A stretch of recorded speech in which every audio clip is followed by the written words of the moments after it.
এমন সন্তান পেটে না ধরলেই মনে হয় ওই মায়ের সবচেয়ে বেশি ভালো হতো। ৩ ছেলে ১ মেয়ের জননী নূরজাহান বেগম।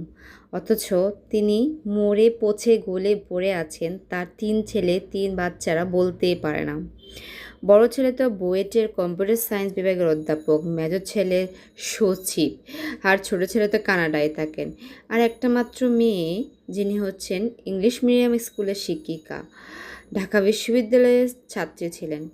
নিজের সবটুকু দিয়ে প্রতিষ্ঠিত করা সন্তানদের কারো কাছেই ঠাঁই হয়নি ৭৫ বছর বয়সী মায়ের।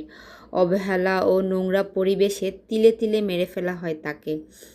মেয়ের ফোনে বাসায় প্রেশার মাপতে যায় ক্লিনিকের একজন নার্স, পরে গিয়ে দেখেন বাসার ভয়াবহ অবস্থা। ডাস্টবিনের চাইতেও নোংরা পরিবেশে মরে পচে আছে নূরজাহানের আহারে দেহ।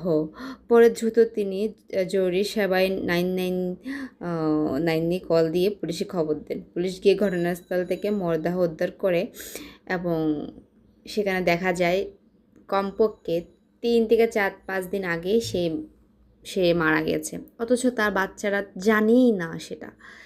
এরকম সন্তান পেটে না ধরলে আমার মনে হয় ভালো হতো। কি নিষ্ঠুর, কি নির্মম! এর থেকে ভয়াবহ আর কোনো ঘটনা হতে পারে না।